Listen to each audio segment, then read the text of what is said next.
Oi, gente, tudo bem? Eu sou a Júlia Garcia, sou estudante de jornalismo aqui da UNA e hoje a gente vai começar mais um episódio do podcast Universidade da Bola. E hoje eu tô aqui com o Ney, que vai ser o co-host desse episódio. Tudo bem, Olá, Ney? gente. Tudo bem, Julinha? Como é que tá as Tudo coisas aí? jóia. Tranquilo, né? Tudo bem. E quem vai acompanhar nosso bate-papo de hoje é o Caio, né? Seja bem-vindo, Caio, tudo bem? Fica à vontade, viu? Obrigado, Júlia. Obrigado, Ney. Obrigado pela oportunidade de estar aqui na Universidade da Bola. Para mim é um prazer estar conversando um pouquinho sobre a profissão e, claro, sobre futebol. Peraí, tá, gente? Só vou tirar aqui, porque senão fica...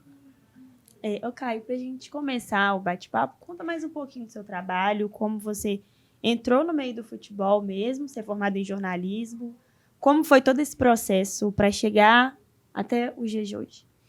Perfeito. Eu formei em jornalismo no ano de 2021 pela PUC Minas. Formei no meio da pandemia, um tempo difícil, né? Mas depois disso, não conseguindo oportunidades, acabou que eu mesmo criei meu próprio projeto, que foi um podcast. Inicialmente um podcast, mas hoje é algo mais híbrido, né? Isso foi no mês de 2022, em maio de 2022, veio a criação do Pichotada Cash. Eu e mais um amigo decidimos dar esse pontapé inicial e, através disso, produzir conteúdos futebolísticos, né? Principalmente voltado a entrevistas com pessoas do meio, mas depois de um tempo, o Pichotada entrou no TikTok, conteúdos diários sobre futebol começaram a ser produzidos, informações e por aí vai. E nisso eu consegui ganhar um espaço relevante. Nesse ano de 2023, ainda no primeiro semestre, eu ganhei a oportunidade de trabalhar no Jogada de Classe, que é um programa tradicional, tem cerca aí de 4 décadas no ar. Hoje está só na internet, mas já foi um programa de TV também. O convite foi feito pelo próprio Orlando Augusto, que é o idealizador, apresentador, gostou do que viu no Pichotada e me chamou para estar fazendo parte da Jogada de Classe. E recentemente até ganhei a oportunidade também de estar participando de uma live do Samuel Venâncio, que é um grande amigo, uma referência também, e tenho galgado aí os meus passos nesse meio do jornalismo, que não é fácil, né? Principalmente o esportivo, mas buscando dar o pontapé inicial, graças a Deus eu tenho conseguido um público cada vez mais relevante. E você já falou aí que do Samuel Venâncio, uma das inspirações, e pro Pichotada Cast, qual que foi? Teve alguma inspiração? Como que você teve esse estalo para poder iniciar o projeto? Boa pergunta, né? Eu me inspirei muito no Flow Esporte Clube, né? Que talvez, em termos de podcast esportivo, seja o principal que a gente tem, o que pessoas do meio mais consomem. Então, foi a minha grande inspiração para iniciar o Pichotada Cash. Bacana. Entendi. Essa pergunta é até um pouquinho clichê, mas eu acho interessante, sabe? Você sempre teve vontade de trabalhar com esporte ou foi algo que aconteceu assim no meio da faculdade ou antes você já pensava? Eu sempre tive vontade, desde o início da minha adolescência, quando a gente começa a pensar no que fazer, no que vai trabalhar, eu tive essa vontade muito porque eu sempre gostei de futebol, né? Sempre acompanhei muito futebol, sempre fui ao campo, principalmente com meu pai.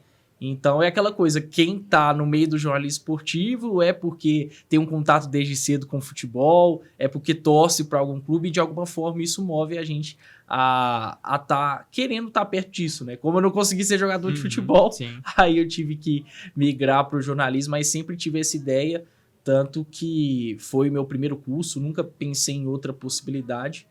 E hoje, apesar das dificuldades da profissão, eu me sinto bem realizado dentro do que eu faço. Isso é bom. E eu vejo que tem o Pichotada, tem o Jogada de Classe, o Pichotada em diferentes plataformas, em diferentes modelos, tanto o podcast mais entretenimento, as contas das redes sociais mais informativas, e o Jogada de Classe, onde é mais uma análise e tudo mais. Qual a diferença entre essas duas áreas? O que você acha mais difícil? Como foi se adaptar no Jogada de Classe, onde você analisa mais assim, os jogos, as equipes? Como tem sido para você isso aí também? Eu acho Jogada de Classe mais desafiador, né? Porque como comentarista, se tem que acompanhar com um olho mais profundo o jogo, o que acontece também no entorno, né? É importante também ficar atento ao que acontece fora do campo e bola. Porque, querendo ou não, pensando no Pichotada Cash, falando especificamente do podcast, um conteúdo mais de entrevista, é um bate-papo. Quem tá comigo também ajuda a tá fazendo o programa. TikTok são conteúdos mais frios, né?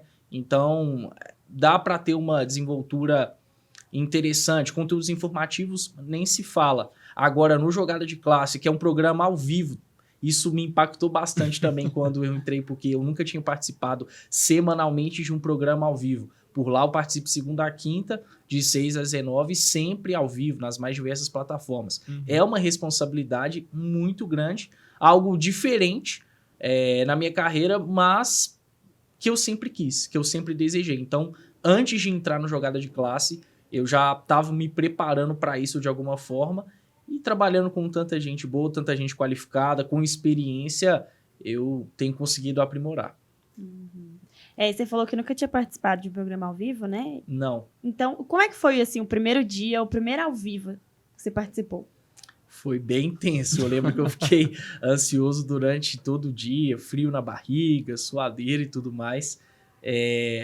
E não tendo muita noção do que fazer, não em relação propriamente a conteúdo, mas questão de tempo, porque tem que se ter um tempo para falar, não dá para extrapolar limites, porque tem outras pessoas também, tem outras pautas, não é só a minha pauta, não é só o que eu quero colocar, é importante também saber lidar com quem está ao lado. A questão técnica, né, de equipamentos, como é um programa feito de forma remota, eu não sabia se os equipamentos eram qualificados o suficiente e tudo mais. Então, todas essas questões me deixaram tensos, mas Orlando, todo mundo que faz parte do programa sempre me deu muita tranquilidade desde o primeiro dia. E hoje eu já fico bem mais tranquilo para estar participando de Jogada de Classe, entendendo que é sempre uma responsabilidade, claro, mas tenho conseguido participar da melhor maneira possível.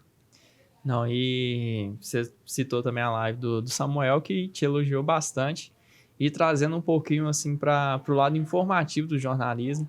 O Pichotada Cast tem hora que dá informação em primeira mão que grandes jornalistas têm que te repostar, tem que acreditar a vocês. Como que tem sido isso para você e como tem funcionado essa parte de apuração, essa parte de contato com os clubes e tudo mais, para poder dar ali a notícia em primeira mão? Pois é, o boom do Pichotada Cash veio através de um furo de informação, né? Um furo de notícia.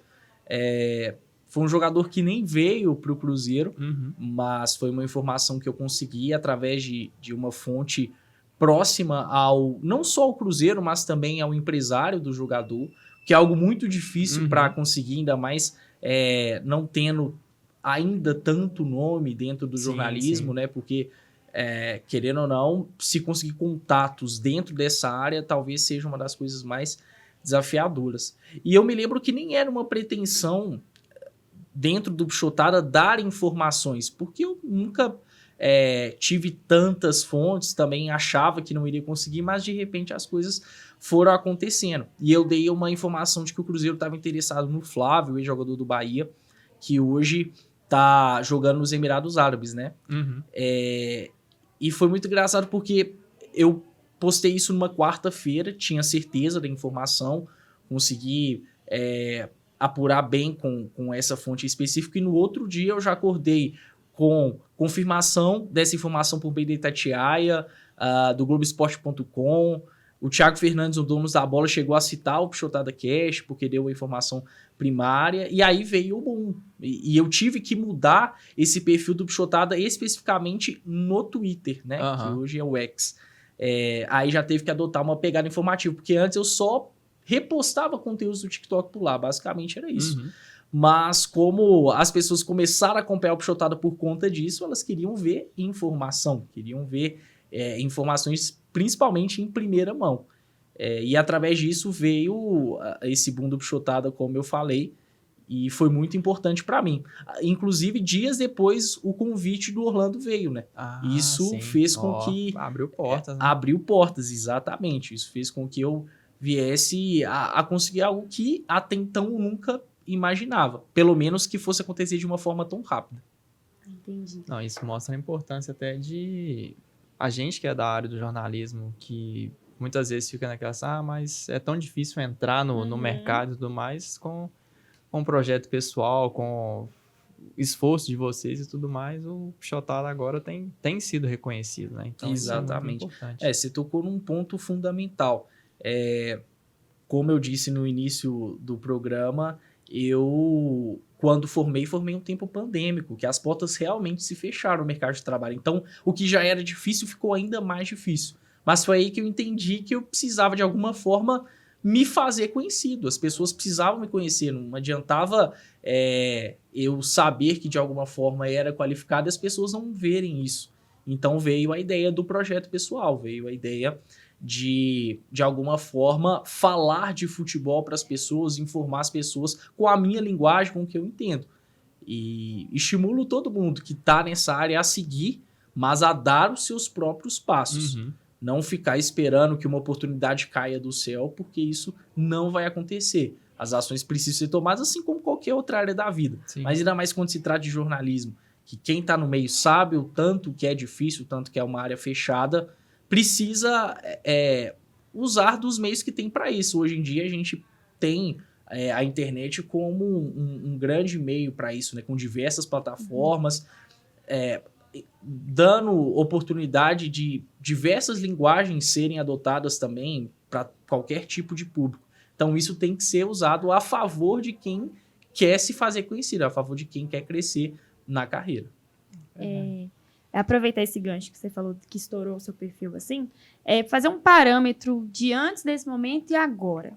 Você ganhou mais notoriedade, né? Mas qual a maior diferença assim, para você do perfil antes e nesse momento? Boa pergunta. Eu acho que isso acabou me gerando mais responsabilidade, porque hoje eu vejo que eu sou mais cobrado pelo que eu faço. Antes era uma cobrança pessoal, uma cobrança própria, que sempre existiu e sempre vai existir. Só que hoje eu vejo que o que eu falo acaba tendo um pouco mais de peso. Então, se eu falo algo negativo, isso repercute, obviamente, de forma negativa. Sim. Se eu falo algo positivo, repercute muito bem. Então, eu tenho que tomar ainda mais cuidado com o que eu falo, não só a nível de dentro do Pichotada, mas a nível pessoal também, porque tem muitos que começaram a me seguir ou só seguem o perfil pessoal, porque principalmente no Twitter eu busco falar muitas coisas através do meu perfil pessoal. Então, hoje eu sinto mais esse peso. Tem mais gente que questiona, que fiscaliza.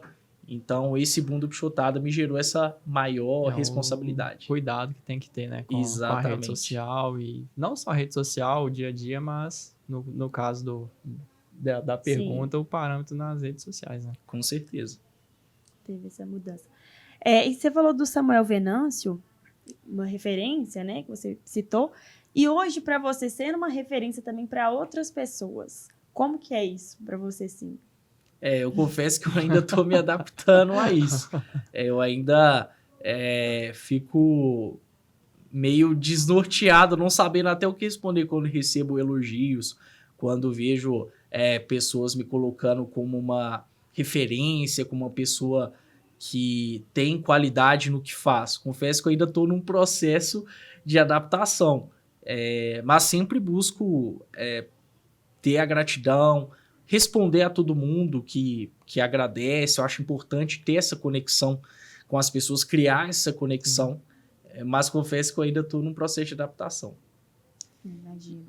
E igual, por exemplo, você tem participou da live de Samuel Venâncio, você tem, creio eu, que o perfil mais vinculado a um clube. Como tem sido isso, administrar isso para você, no caso pessoal, e já que no perfil do Pichotada Cash é o perfil onde tem informação de todos os clubes, não só brasileiros, como clubes da Europa, principalmente período de Champions e tal, que é o que a gente tem vivido aí que é um período de rodada e tudo mais. Como tem sido para você administrar essas coisas? Se já teve problema quanto a isso, de uma pessoa, mas ele tá falando isso porque ele torce pro time tal, que não sei o quê, e talvez meio que descredibilizar a sua informação. Como você administra esses fatos, assim? Então, quando eu criei o Pixotada, a intenção era falar de todo mundo da mesma forma, com total imparcialidade. E ainda faço isso, né? Mas de uma forma muito natural, acabou que eu tive que me mostrar mais como cruzeirense. Quando o Orlando me fez o convite para participar do Jogada de Classe, ele deixou claro para mim que ele estava precisando de mais um jornalista e um jornalista que fosse cruzeirense, porque no programa dele tinham muitos, ainda tem muitos atleticanos e tava com essa falta de um cruzeirense mais entendido. Então, por mais que no Jogada de Classe, sim, eu seja imparcial, mas eu sou colocado mais para falar sobre Cruzeiro. Sim. O Samuel Venâncio, a gente sabe que hoje ele tem um canal dele que cobre somente o Cruzeiro. Então, por exemplo, quando eu tava na live, tava de camisa do Cruzeiro e falei somente sobre o Cruzeiro. Então, é a questão da resiliência, de estar adaptável a diversas situações. Não é porque eu tô recebendo essas oportunidades para me colocar como cruzeirense que eu tenho que tornar o Pixotada Cash um perfil somente voltado para cruzeirenses, nada disso. Eu gosto de falar de futebol como um todo, gosto de falar dos rivais de Atlético, de América, enfim, e vou seguir fazendo isso. Mas você estava falando sobre a questão de reclamações, de pessoas verem, às vezes, de forma parcial, determinados comentários, já aconteceu. Tanto no TikTok do Pixotada, como também no Instagram, onde eu busco repostar vídeos do TikTok, algumas pessoas comentando, até que não em tom de desrespeito, mas dando aquela famosa cutucada, né? Achando que eu tinha sido parcial no que tinha falado, porque sabem que eu tenho um time, que eu sou cruzeirense e tudo mais, mas é algo que eu não posso me deixar levar, eu não posso deixar de produzir, deixar de acreditar no que faço por conta de comentários. Então, busco ter muita sabedoria para lidar com essas situações, mas volta e meia, sim, principalmente através do Pixotada Cash, acabo sofrendo esse tipo de coisa. Não, e pegando o gancho dessa parte de se assumir, né, como torcedor e das redes sociais, eu vejo que com a pandemia, com o crescimento da internet, se tornou mais mostrável para o jornalista qual o clube que ele torce. Você acha que isso também facilita, meio que faz com que o torcedor que está lá do outro lado entenda, não, o cara só está ali no futebol porque ele torceu para um clube desde pequeno. Então, você acha que isso aliviou também um pouco o fardo para esses momentos? Porque o hate sempre vai vir, né? Mas talvez agora tenha se diminuído um pouco, assim, desde que vários jornalistas assumiram os clubes a quais eles torcem. Lógico que ainda tem jornalistas que tentam manter ali sem falar o clube, ou fala que não, eu só torço para um time europeu e tal, mas a gente sabe que se o cara tá nesse meio é porque desde pequeno ele foi inserido ali a torcida para um clube. Você acha que isso também facilita para esse momento de hate e tudo mais? Ótima colocação, Ney. Eu não sei se eu colocaria, entre aspas, na conta da pandemia, mas talvez mais na conta da internet, Sim. né? Eu acho que a internet acabou gerando essa maior necessidade de representatividade por parte de quem tá vendo, por parte de quem tá consumindo, perdão. Tanto que hoje em dia se teve um boom, se tem um boom de influencers que se declaram torcedores de algum clube, né? Que tem canais, que fazem transmissões e tudo mais. Antigamente isso não era aceito, mas porque era tudo muito fechado na TV, no rádio, em meios mais tradicionais de comunicação.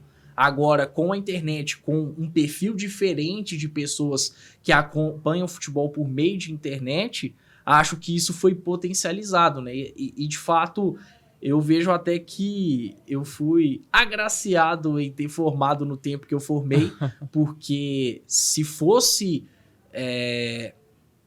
em outro tempo, certamente eu teria mais dificuldade para mostrar para qual clube eu torço, para ter aceitação, Sim, ao menos sim. para ter um respeito do rival que está acompanhando.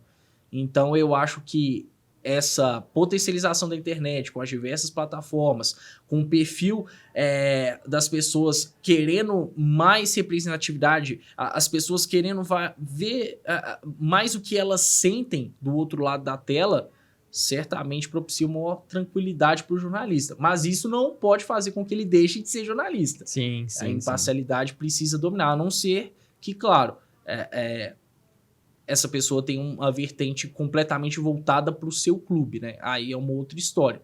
Mas no meu caso, não é isso. Então, eu busco sempre ser muito imparcial, porque foi o que eu aprendi na faculdade, é o que eu acredito também que seja a melhor forma de se fazer jornalismo. Verdade.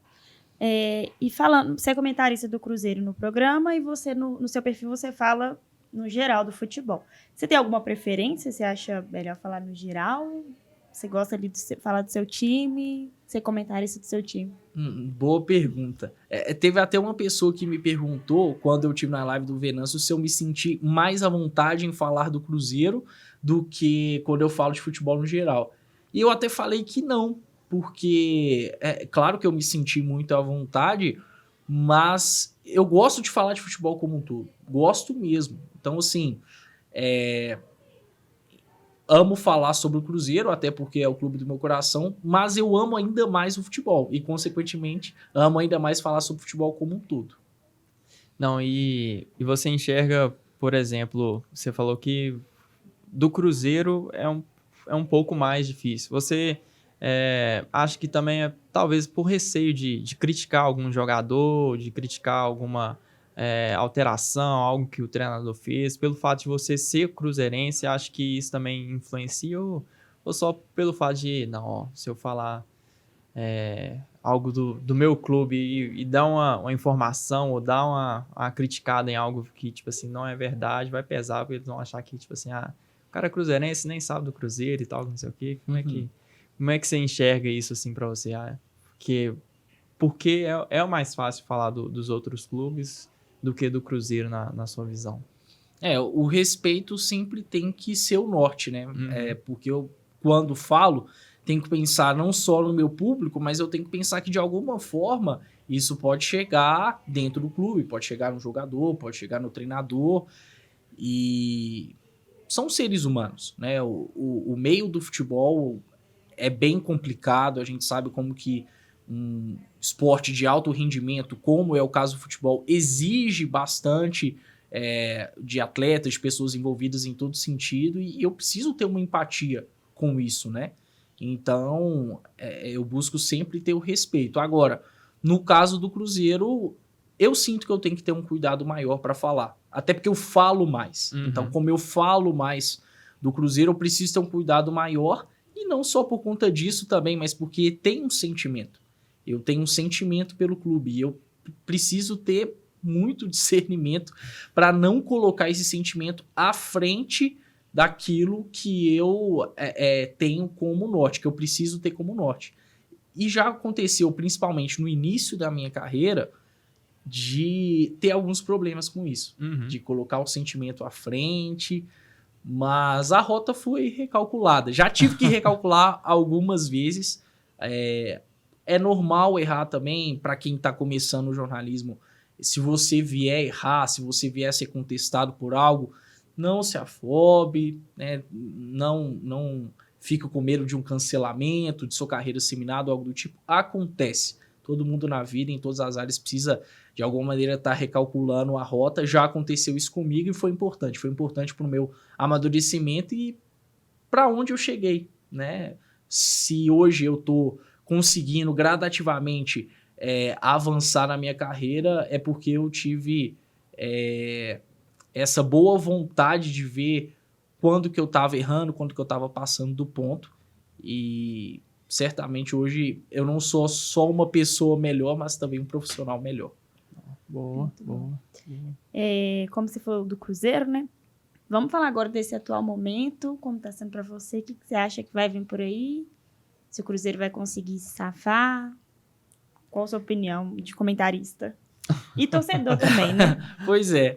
Então, o Cruzeiro, depois da vitória na última rodada, né, na 35ª rodada, conseguiu aliviar um pouco essa situação na tabela, né? Galgou aí 4 posições. Apesar de ainda estar numa situação delicada, hoje tem um percentual bem baixo para uma queda para a segunda divisão. Para o Cruzeirense é muito difícil estar convivendo com mais um ano de sofrimento, né? É o 5º ano, né? Dá para se dizer que Sim. é o 5º ano que o torcedor cruzeirense está sofrendo, porque é um sofrimento que vem desde 2019, desde o ano do descenso, aí passa pelos 3 anos de Série B, mais brigando para não cair para C do que para subir, com possibilidade de falência, com o Cruzeiro se tornando manchete em jornais policiais e por aí vai.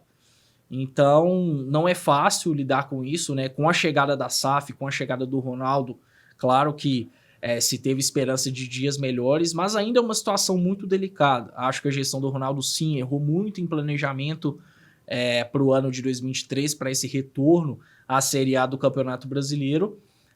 Mas também consigo entender que o Cruzeiro tem uma situação bem delicada, que as coisas não vão acontecer de uma hora para outra, que o Cruzeiro não vai voltar de uma hora para outra ao patamar que o torcedor está acostumado, né? Primeiramente aí fica a torcida para que o Cruzeiro saia dessa situação o quanto antes. Faltam 3 rodadas, são 3 jogos difíceis. O Cruzeiro, por mais que tenha melhorado com a chegada do Paulo Autuori, ainda é um time que tem seus problemas, principalmente ofensivos, né? O Cruzeiro tem muitas particularidades nesse ano. Ao mesmo tempo que ele tem a 2ª melhor defesa do campeonato, que ele é o 4º melhor visitante, ele tem o pior ataque, ele é o pior mandante. Então, é um time nitidamente desequilibrado, né? Que tem muita dependência de um jogador só, que é o Bruno Rodrigues, com 12 participações em gols do campeonato. Nos últimos 7 jogos foram 5 participações em gols do Bruno Rodrigues, né? Inclusive um perfil que a diretoria precisa buscar para a próxima temporada, de jogadores que venham a participar tanto de gols como é o caso do Bruno. Mas, enfim, eu acho que o Cruzeiro sim vai conseguir escapar dessa situação. Se tivesse tropeçado contra o Goiás, não teria tanta certeza do que estou falando, mas creio sim que vai conseguir sair dessa situação, talvez até indo para uma competição internacional, o que é muito bom para a retomada do Cruzeiro, né? O Cruzeiro não participa de uma competição internacional desde 2019, tem aí uma oportunidade clara de ir para uma Sul-Americana, por mais que a cabeça do torcedor ainda esteja muito... Escapar, O pessimismo ali também. Exatamente, ainda está pensando muito em escapar, pelo menos a 16ª colocação para ir para a Série A. Mas sim, o Cruzeiro hoje, por exemplo, está numa zona de classificação na Sul-Americana, que é uma competição cada vez mais valorizada pela Conmebol, valorizada financeiramente, valorizada pelos clubes. Inclusive clubes grandes vão participar da próxima Sul-Americana, né? Caso aí de Racing, caso de Boca Juniors, que foi finalista dessa Libertadores, vai participar da próxima Sul-Americana. Então, se o Cruzeiro conseguir vencer na próxima rodada, na 36ª contra o Atlético Paranaense, pode se dar até o luxo de pensar mais em se classificar para a Sul. E claro, em 2024 a diretoria se planejar muito melhor, recalcular a rota. Falei tanto de recalcular a rota, é algo que sim, a gestão do Cruzeiro precisa, para que o clube venha a voltar ao patamar que está acostumado. Tem potencial para isso, tem uma torcida grande, tem estrutura, ainda tem um interesse de jogadores jogarem no Cruzeiro, porque é um clube muito relevante, não só a nível nacional, mas a nível internacional. Então, primeiramente, sair dessa situação para quem sabe no ano que vem ter mais uma competição no calendário, uma competição internacional. E, enfim, o Cruzeiro, até ganhando uma competição internacional, no caso a Sul-Americana, seria uma forma de acelerar esse processo de reconstrução. Bacana. Agora é o momento de testar a imparcialidade dele. É verdade. E o outro lado da Lagoa, o Atlético aí, que começou desacreditado. Não, começou como um dos postulantes ao título, perdeu esse título de postulante, e aí ficou desacreditado, agora tá lá brigando de novo e, dependendo dos resultados, pode assumir vice-liderança, pode deixar a busca pelo título cada vez mais real. Qual que é sua expectativa pro Atlético nessa reta final aí de brasileiro? Hoje o Atlético é um candidato ao título, né? Inclusive, moralmente, eu acho que o Atlético é mais candidato ao título do que o Botafogo, que tá à frente do Atlético, né? A gente vê o Botafogo numa queda inacreditável, né? Sim, 8 sim. jogos seguidos sem vitória. Pra mim, o maior vexame da história dos pontos corridos. Não consigo me lembrar de O nada Arsenal parecido. brasileiro. O Arsenal brasileiro. Acho que ainda pior que o Arsenal, viu, Ney? Sinceramente, inacreditável que o Botafogo fez essa reta final, que ainda matematicamente tem chance de título, até mais do que o Atlético, mas acho que o Atlético tá mais forte nessa briga que o Botafogo. Tá mais forte mentalmente, tem um time mais organizado, tem um time mais qualificado, né? Aí entra o ponto do que você colocou. O Atlético não começou injustamente a temporada como um dos postulantes ao título, não só brasileiro, mas de tudo que disputava. Mas o Atlético teve problemas, né? A chegada do Eduardo Cudê, querendo ou não, acabou trazendo maiores problemas da diretoria com a comissão técnica, né? Porque ele é um treinador muito exigente. Sim. Ele também teve seus problemas no comando, né? A gente pode se lembrar claramente da eliminação do Atlético na Copa do Brasil, onde ele decide poupar praticamente metade do time. O Atlético acaba eliminado pelo Corinthians em Itaquera, sendo que fez um 2-0 no Mineirão, tinha uma vantagem muito grande. Depois disso vem o Filipão, que tem uma sequência de 10 jogos sem vencer, né? Pior sequência em anos, se eu não me engano, pior sequência desde 93, né? O Atlético não tinha uma sequência como essa sem vitórias, custou encaixar o trabalho, mas aos poucos as coisas foram acontecendo. O Filipão foi vendo que, de fato, tinha que reconectar Paulinho e Hulk, que foi uma das coisas boas que o Cudê deixou. E, além do que o Cudê tinha feito, ele conseguiu dar solidez defensiva ao Atlético, era uma coisa que faltava. Então, o Atlético foi se tornando um time sólido, foi se tornando um time equilibrado. Hoje, o Atlético tem a melhor defesa do campeonato. Sim. O Atlético é o melhor time do retorno. Vem fazendo bons jogos tanto dentro como fora de casa. O Atlético teve até seus problemas dentro de casa, teve tropeços importantes, né? Teve tropeço contra o América, teve tropeço contra Curitiba, contra Cruzeiro, mas hoje parece que já existiu uma conexão maior com o torcedor, os jogadores lidam melhor com o fato de jogar na nova arena. E fora de casa, o Atlético também é uma equipe muito perigosa. Para mim, pensando em título, tem um jogo chave, que é o jogo contra o Flamengo. Sim.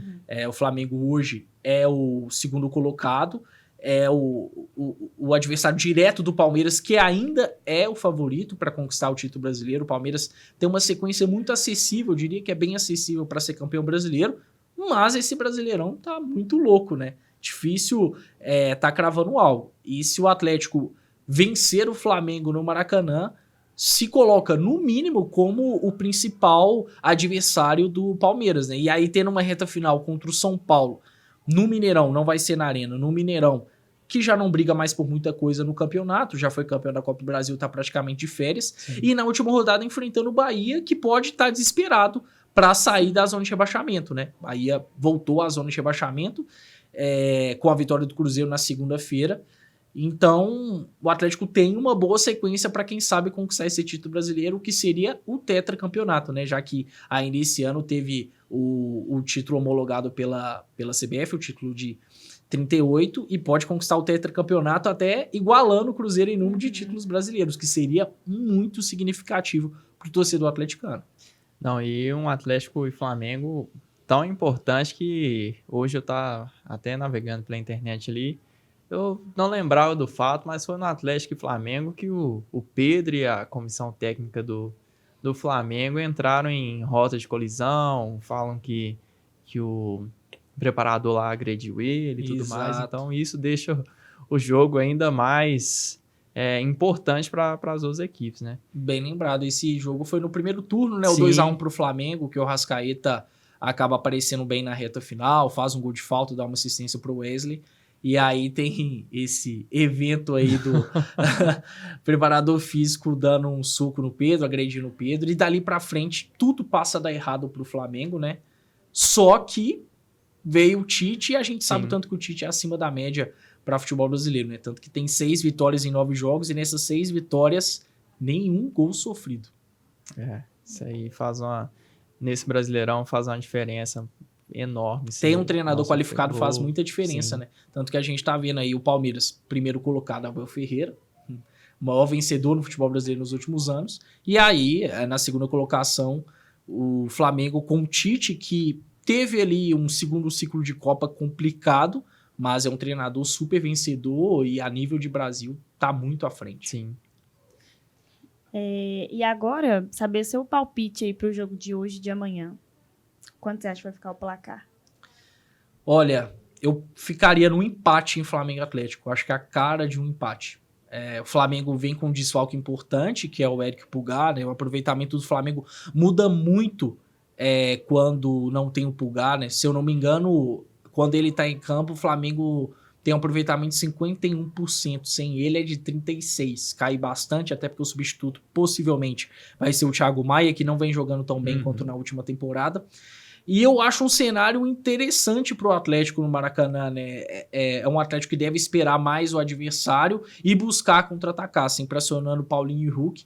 É um estilo bem com a cara do Filipão, né? Então, creio, claro, que vai ser um jogo muito equilibrado e tão equilibrado ao ponto de ficar empatado. E em relação ao jogo do Cruzeiro, né? Você me perguntou em relação ao jogo do Cruzeiro, que vai ser na quinta-feira contra o Atlético Paranaense. Difícil palpitar, né? Houve uma mudança importante nos últimos dias no aspecto anímico do Cruzeiro, né? Por ter conseguido a vitória em Goiânia. Também vai ter a presença do torcedor no Mineirão contra o Atlético Paranaense. Um Atlético Paranaense que dificilmente consegue uma vaga no G6. Vai jogar desfalcado contra o Cruzeiro, sem o Esquivel, sem o Canóbio. São até 2 jogadores selecionáveis.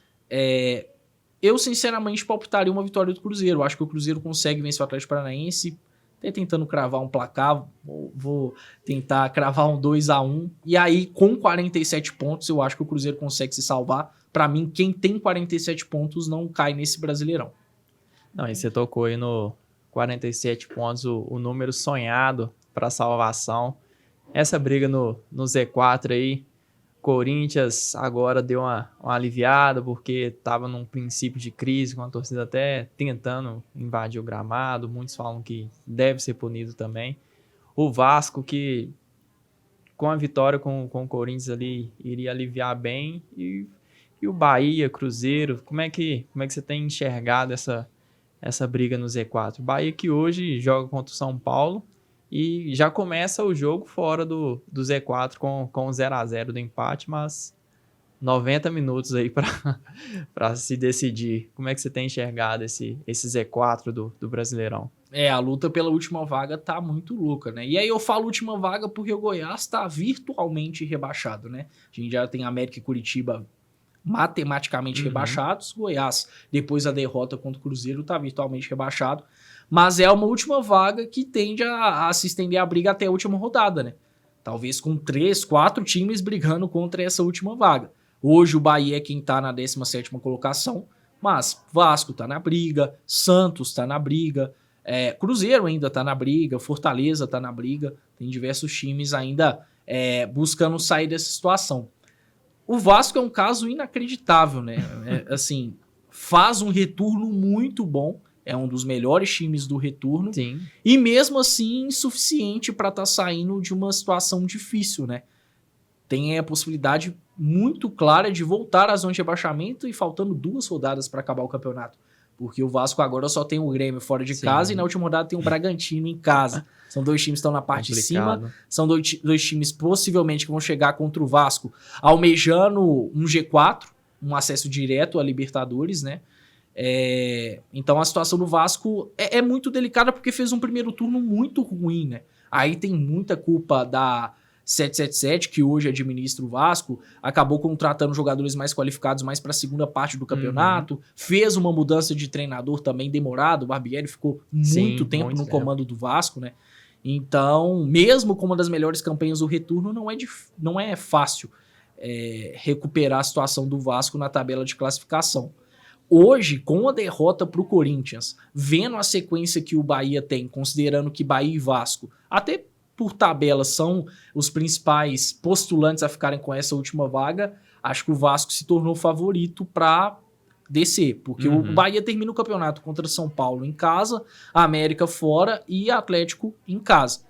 Muita gente fala que é uma sequência muito acessível, mas eu tenho minhas dúvidas que o Bahia é muito instável, né? Até eu falei isso na live que tava com o Venâncio. O Bahia é o mesmo time capaz de fazer 5 no Corinthians e dentro de casa tomaram 3-0 do Cuiabá. A gente sabe também do Rogério Ceni, que é um treinador instável. Tem sim as suas qualidades, é um bom treinador, mas é um treinador instável. Então não confio tanto no Bahia. Mas se a gente for ver essa sequência que o Bahia tem, depois de ter feito um 5-1 em Itaquera, vendo como o Vasco se perdeu no jogo contra o Corinthians, tendo até confusão nas arquibancadas, pensando no que vai ter contra Grêmio e Bragantino, eu acho que o Vasco, infelizmente, vai cair para a segunda divisão. E se isso acontecer, vai ser o 5º rebaixamento, né? O Vasco vai passar a ter mais rebaixamentos que títulos brasileiros. Não, e é engraçado porque agora, dentro do assunto, mas mudando um pouquinho, o brasileiro enxergou a SAF como salvação, assim, para recolocar o clube no mais alto patamar. Porém, os que já viraram SAF, tirando o Botafogo, todos estão brigando ali do meio para baixo da tabela, e isso surpreende o torcedor, surpreende todo mundo. Qual que é a sua visão para essa mudança dos clubes para a SAF?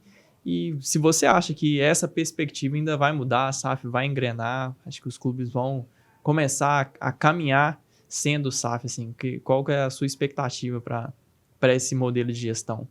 Boa ponderação, Ney.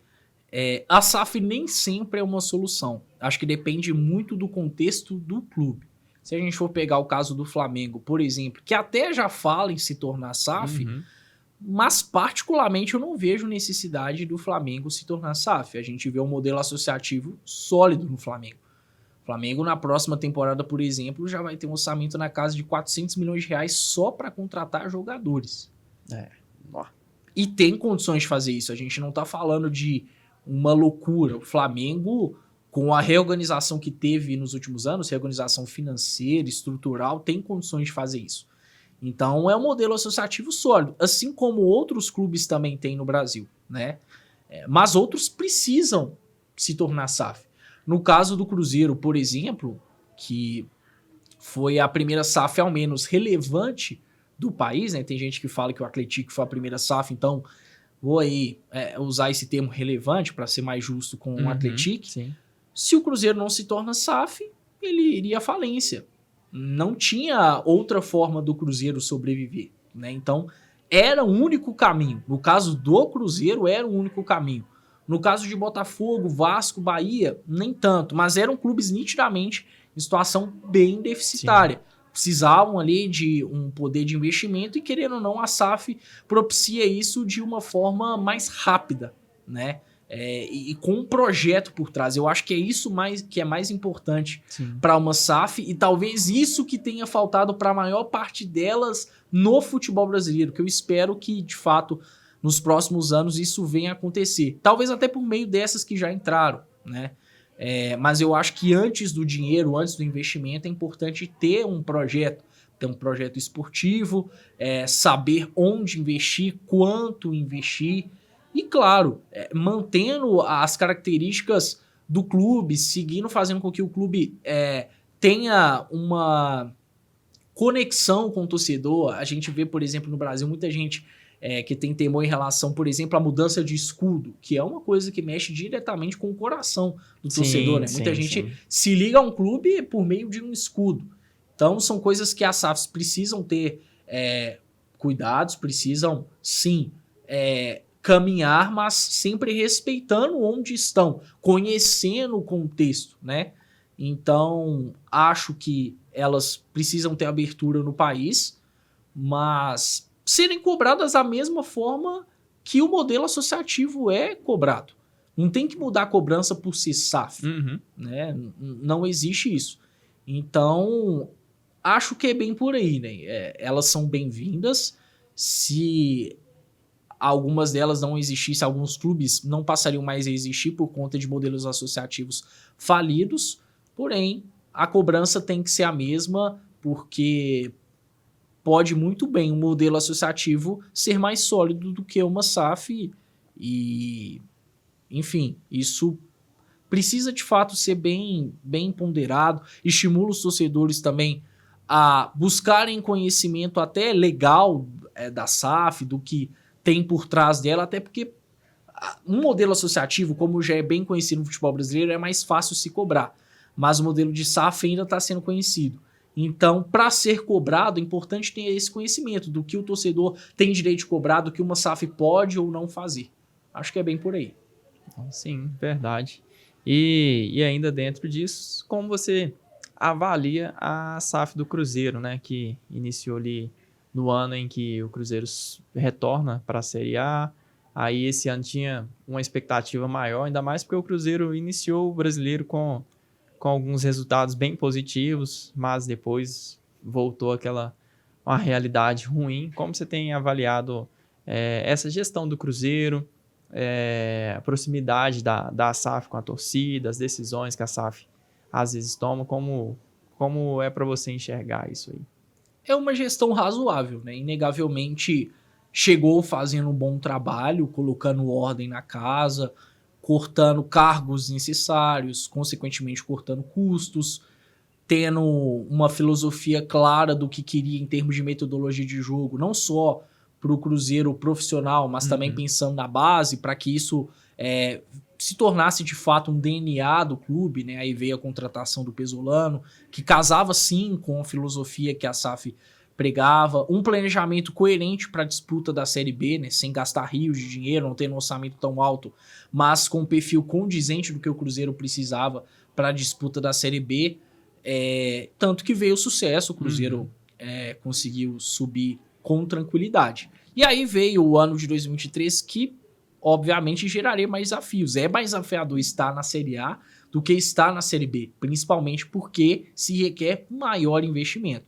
E aí vem uma das falhas da SAF que não investiu tanto que poderia. E quando investiu, não investiu bem. Porque se a gente falar que a SAF do Ronaldo não investiu nada, a gente não vai estar falando a verdade. Foram 16 milhões pagos no Wesley, né? Que era um jogador que, claro, já mostrou um bom futebol pelo Palmeiras, mas não vinha numa boa fase, vinha escanteado já há algum tempo no Palmeiras. O Arthur Gomes, o Cruzeiro pagou 15 milhões no Arthur Gomes, valor bem relevante. Jogador que não estava nos planos do esporte e que quando esteve no futebol brasileiro não tinha engrenado. Então são investimentos importantes, relevantes. O Cruzeiro poderia, por exemplo, com esse dinheiro ter até adquirido mais jogadores e jogadores que fossem mais úteis. Sim. Né? Então teve sim esse problema de investimento, não só na quantidade de dinheiro que foi investida, mas também em quem isso foi investido. Além disso, você entrou num ponto muito importante. Eu acho que, diferentemente de 2022, a SAF deu uma distanciada em relação ao torcedor. A gente tem visto uma dificuldade muito grande de que quem está à frente acaba se esquivando de falar com o torcedor. Quando fala, é mais por meio de pronunciamento do que de coletiva, né? Uma forma importante da diretoria do Cruzeiro se aproximar do torcedor é promovendo mais coletivos. Essa conexão com a imprensa é importantíssima, porque a imprensa passa isso para o torcedor, né? O torcedor, de alguma forma, tem a imprensa como um meio de se conectar ao clube. Então falta isso, o modelo de sócio-torcedor é muito ruim, tanto que o Cruzeiro terminou 2022 com quase 70 mil sócios, hoje tem menos de 50 mil sócios. E houve uma promessa de se reformular esse programa de sócio-torcedor. Isso nunca aconteceu, nunca houve uma discussão com o torcedor a respeito disso. Teve aquele problema também da mudança dos mascotes, né? Que a gestão até acabou voltando atrás, até achei que foi interessante isso ter acontecido, esse movimento dela, mas foi um erro, porque foi algo que ocorreu sem nenhum tipo de noção do que o torcedor realmente queria. Então são coisas que vão minando a relação da diretoria com o torcedor e, de alguma forma, do torcedor com o clube, né? Acho que são problemas importantes que para o próximo ano, para os próximos anos, precisam ser consertados. Pontuei aqui questão de investimento, que é um problema, foi um problema nessa temporada, distanciamento com o torcedor. Acho que são os dois principais pontos. Agora, falando de ponto positivo, até dessa temporada, já tinha falado de 2022, mas falando dessa temporada, eu ainda acho que o Cruzeiro tem uma parte administrativa interessante. Quando eu falo de administrativa, eu não estou falando de planejamento esportivo, falo de administração do próprio clube mesmo. Sim. Tanto que a gente tem visto o Cruzeiro investindo em estrutura, né? Em pequenas coisas que fazem a diferença. Reformas no CT. O Cruzeiro reformou o CT de forma profunda nessa temporada. A Toca da Raposa 2 já precisava disso, né? A gente... Poxa, pode até ver uma coisa simples que já mexe com o torcedor. A sala de imprensa, o Cruzeiro fez uma sala de imprensa moderna, bacana, tem investido aí num brand que é algo legal. Então é isso. Não dá para falar que só tem pontos positivos, mas não dá para falar que só tem pontos negativos. Nitidamente, a gestão acertou mais em 2022 do que em 2023 e esse ano errou mais do que acertou, né? Diferentemente da temporada passada. Então, por isso, eu dou uma nota 6. Acho que é uma gestão bem razoável até o momento. Bacana. Após sua análise da gestão, o que você espera para o ano que vem? O que você quer que melhore? O que você acha que vai acontecer? O que você deseja, né? Que aconteça ano que vem? Primeiramente, o Cruzeiro precisa permanecer na Série A, né? Vamos supor que já acabou o campeonato e o Cruzeiro permaneceu. Porque, assim, se o Cruzeiro cai para a segunda divisão, muda muito o planejamento. E impacta de forma muito danosa o que a SAF pretende para o Cruzeiro para os próximos anos. Isso já foi até falado por pessoas da SAF. A gente pode até citar uma fala do Paulo André, que no início do ano falou isso. Ele falou que o Cruzeiro, sim, nos 2 anos que pretendia ter de Série A, né, nesse ano em 2024, teria anos bem complicados, mas que não precisava, mas que não podia sonhar em cair, porque seria muito danoso. Então, primeiramente, fica a expectativa para o Cruzeiro permanecer na Série A, de preferência conseguindo uma vaga para uma competição internacional, já até falei sobre a importância dela por aqui, e no ano que vem, uma gestão que seja mais coerente com aquilo que pregou desde o início, porque um ponto importante também que eu até esqueci de falar, essa incoerência com o que foi pregado pela SAF. Promessas foram feitas, né? Muitas promessas foram feitas de manutenção de filosofia a qualquer custo, de investimentos, de jogadores de peso que iriam chegar e tudo mais, não de craques, mas sim, a SAF chegou a falar de jogadores a nível de Série A que chegariam no Cruzeiro. E não chegaram. Chegaram muitos jogadores a nível de Série B, não a nível de disputar uma Série A pelo Cruzeiro, né? Então, espero uma gestão mais coerente com a filosofia dela, para planejamento esportivo, isso passando por escolha de treinador, porque o Cruzeiro vai atrás de um novo treinador, passando por planejamento, por investimento, uma reconexão com o torcedor, que isso foi criado em 2022, mas infelizmente se perdeu em 2023. Acho que isso passa por mudança de sócio-torcedor, isso passa por maior interação com a torcida, isso passa por uma maior aparição de pessoas importantes na SAF do Cruzeiro. Então, são as expectativas que eu tenho, né? Tô buscando pensar de uma forma positiva, pensando que essa gestão, com pessoas inteligentes, porque tem pessoas inteligentes lá dentro capazes de fazerem melhor, venham a recalcular a rota, saberem que erraram muito em 2023, apesar do torcedor cruzeirense sempre ter tido conhecimento de que sim, seria um ano difícil, mas foi mais difícil do que deveria ser. O Cruzeiro poderia ter passado 2023 bem mais tranquilo. Isso passa muito por erros de decisão dessa gestão do Ronaldo. Então, espero que no ano que vem, a partir desses pontos que eu citei, isso venha a acontecer. E se acontecer, o Cruzeiro certamente vai ter uma temporada muito melhor do que a de 2023. E agora o outro lado também, né? Que se tornou SAF há pouco tempo, acho que ainda só não acrescentou o SAF ao nome, igual o Cruzeiro sai nas competições oficiais. Mas você acha que o Atlético terá um caminho mais fácil, porque vive talvez um momento financeiro um pouco melhor, com o investimento já dos 4 Rs, tem aí uma equipe mais competitiva, que segue brigando lá em cima. Você acha que o Atlético tem tudo para ser uma SAF bem sucedida, um pouco mais rápido do que as outras que já se tornaram e tem brigado? O Botafogo, que logo se tornou, também não teve um ano tão bom, melhorou nesse ano, mas perdeu um pouco o gás no final. Qual que é a sua expectativa também para a SAF do Atlético, que acho que oficialmente vem aí em 2024, como o ano todo como uma SAF mesmo. Exatamente. O Atlético era outro clube que precisava se tornar SAF, né? A maior dívida do futebol brasileiro é do Atlético, né? Uma dívida na casa de 1 bilhão e 200 milhões de reais, então o Atlético precisava se tornar SAF. Agora chegou a Galo Holding, né? Para fazer investimentos, para comandar o Atlético pelos próximos anos. Eu confesso que eu ainda tenho algumas dúvidas em relação a essa gestão, tem muita coisa que ainda tá obscura, não tá tão clara, mas nitidamente o Atlético tem um potencial gigantesco para se solidificar como SAF. É um clube que tem estrutura, é um clube que tem CT, que tem estádio próprio, que tem uma grande torcida, que tem um programa de sócio bem sucedido. Se comparando ao Cruzeiro, por exemplo, o Atlético tem mais patrimônios, né? O Atlético tem, consequentemente, mais potencial de ser bem sucedido do que o Cruzeiro. Para a próxima temporada já foi falado um investimento na casa de 40 milhões para contratações. Não é um investimento alto, né? Ainda mais comparando os valores que o Flamengo já soltou. O valor do Flamengo é 10 vezes maior, né? Então, assim, eu acho que o sucesso do Atlético na próxima temporada passa muito pelo planejamento do elenco e, consequentemente, pela manutenção da base do elenco. Não é que todo mundo tem que permanecer.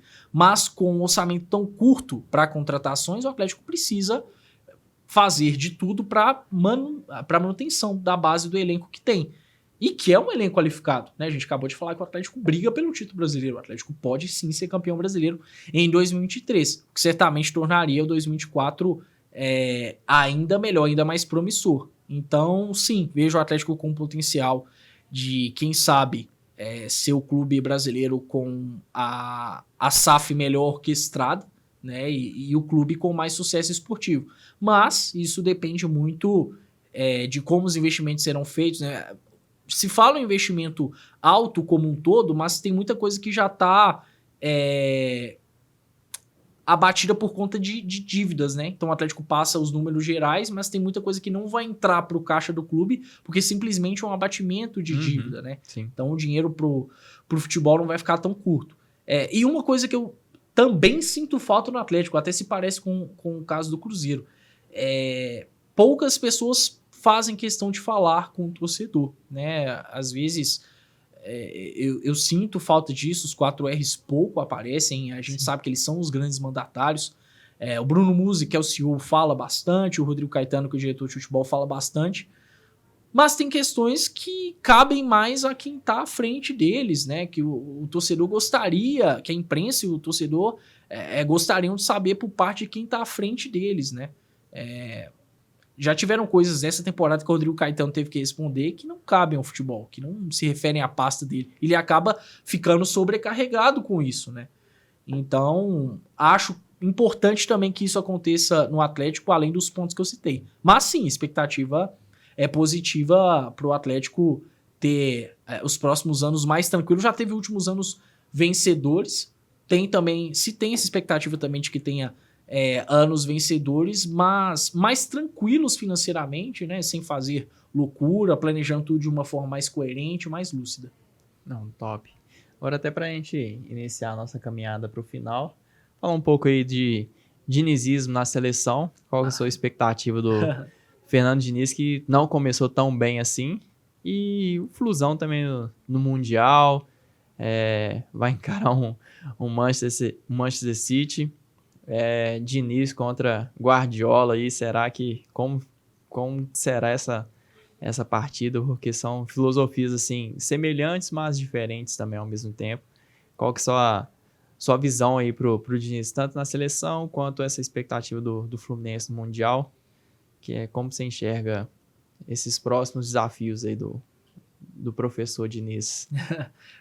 Boas questões levantadas. O trabalho de Diniz na seleção começou quebrando recordes negativos, né? Nitidamente não começou positivo, né? O 2023 do Brasil. Aí não só com o Diniz, porque a gente tem que lembrar que lá no início da temporada tinha o Ramon Menezes como treinador, né? Mas foi um 2023 difícil, com mais derrotas do que vitórias, né?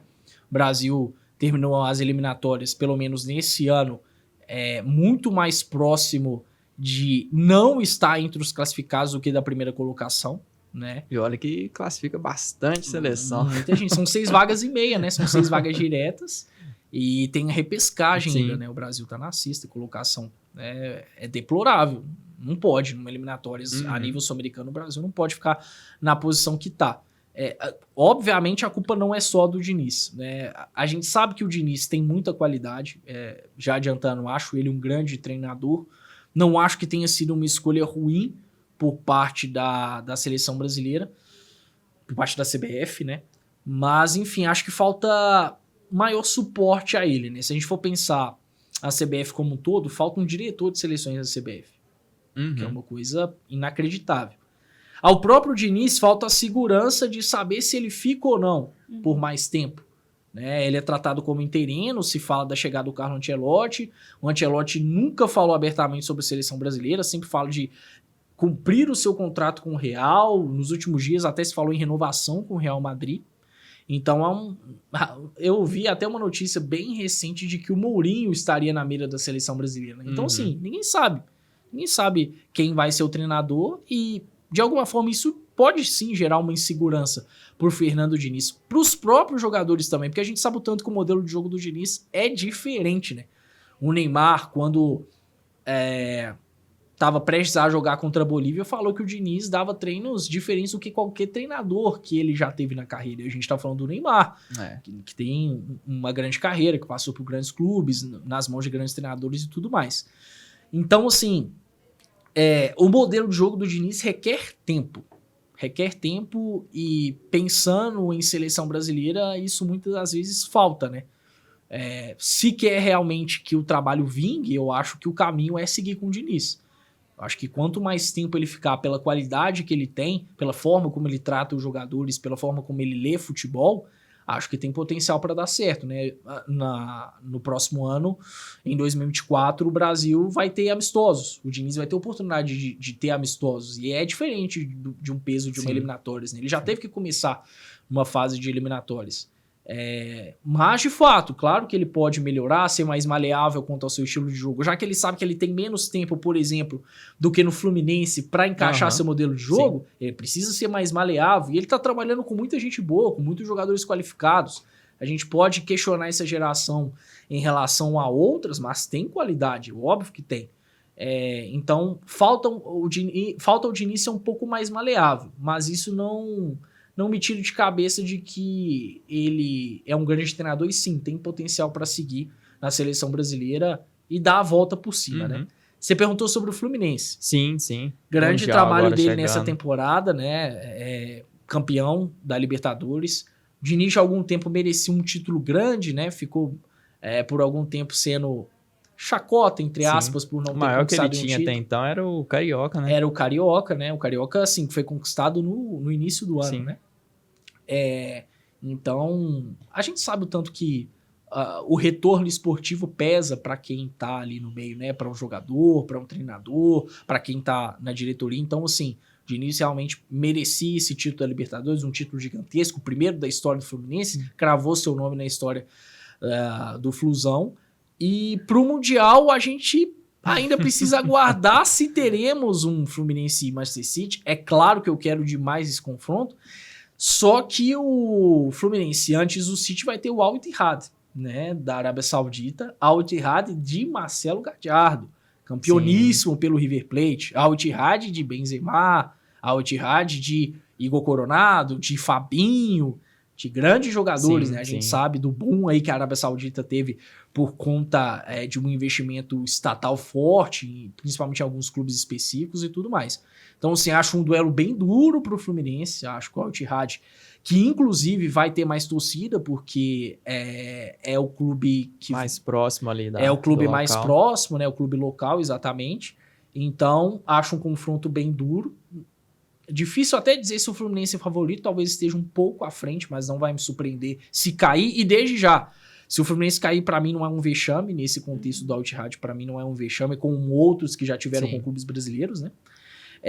Agora, pensando numa final Fluminense e City, seria fantástico, né? Como você bem disse, são treinadores ao mesmo tempo que se parecem porque gostam dos seus times controlando o jogo, se impondo, tendo intensidade, tendo verticalidade, Só que são diferentes, porque o Guardiola tem um estilo muito mais posicional, de respeitar esquema tático, de gostar de que os seus jogadores respeitem as posições que atuam e tudo mais. O Diniz não, o Diniz já é funcional, né?